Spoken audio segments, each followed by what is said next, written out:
பாலிட்டிஷியனாக இருக்கிறது எப்படி இருக்கு? மக்களோட மக்கள் பிரச்சனைகள் நிற்பது தான் அரசியல். அப்படி பார்த்தா நீங்கள் கூட அரசியல்வாதி தான். So what is your politics? உங்கள் அரசியல் என்ன? எங்கள் அப்பா அடிக்கடி சொல்லுவார், டேய் வந்த வழியை திரும்பி பார்க்கணும்டா, வந்த வழியை திரும்பி பார்க்கணும்டா. அதுதான் என் அரசியல். அரசியல் வயப்படாமல் போனதற்கான தண்டனையை தான் நம்ம அனுபவிக்கிறோம். இந்த பவர் ஆஃப் ஃபியரை வந்து யூட்டிலைஸ் பண்ணி I can win an election. இவ்வளோ தான் லாஜிக். இவங்க தோளில் நம்ம மேலே கையை போட்டாங்கன்னா அடுத்து முதுகில் குத்துவாங்கன்றது எல்லாருக்குமே தெரிஞ்சு போச்சு. இது எப்படியோ ஒரு பிராமின் வெர்சஸ் நான் பிராமின்ற மாதிரி நம்ம ஊரில் ஆகிடுச்சு.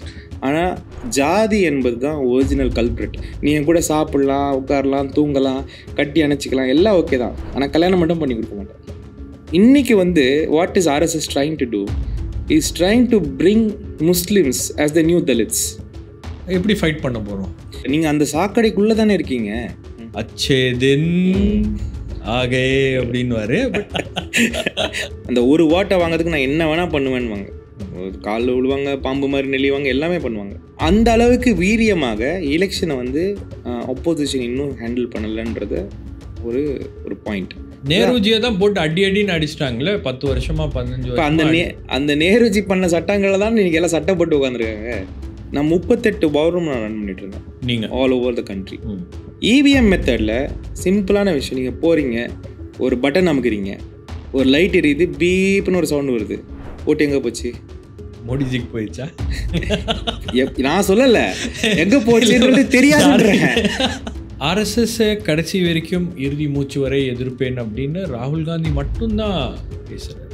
வேற யாரும் பேசுறது இல்லையா? நாங்களாம் இருக்கலாம், இல்லாமல் போகலாம். காங்கிரஸ் என்னும் சித்தாந்தம் வந்து வாழ்ந்துட்டு தான் இருக்கும்.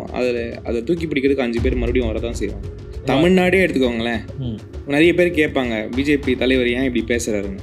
அப்படி பேசினாதான் ஒரு பிஜேபி தலைவர். ஆமாம், ஒரு பண்ணையார் அண்ணாமலை. ஆமாம், தமிழகத்தில் இஸ்லாமியர்களை வில்லனா பார்க்க மாட்டுறாங்க இவ்வளோ பயிற்சி பண்ணாலும். அப்போ வேற என்ன குரூப்? அடுத்து கிறிஸ்டியன் தான். சசிகாந்தும் ஷபீர் அகமதும் ஒன்றாவே இருக்காங்க அப்படின்னு அது அவங்களால ஒத்துக்க முடியாது. அடுத்த ஜென்ரேஷன் விஜய் பக்கம் போகுது அப்படின்றாங்க.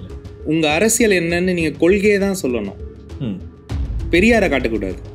இன்னைக்கு எதெல்லாம் திமுக செய்யக்கூடாதுன்னு நினைச்சாங்களோ இன்னைக்கு அதெல்லாம் திமுக செய்கிறது.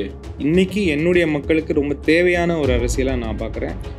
ஐ திங்க் அந்த ஆஸ்பெக்டை பொறுத்த வரைக்கும் this is the best thing which can happen right now. 2026 எலெக்ஷன்ஸ்க்கு அப்புறம் தமிழ்நாட்டில் ஒரு தலித் துணை முதலமைச்சராக வர வேண்டும் அப்படின்ற ஒரு இது இருக்குது. உங்களுடைய பார்வை?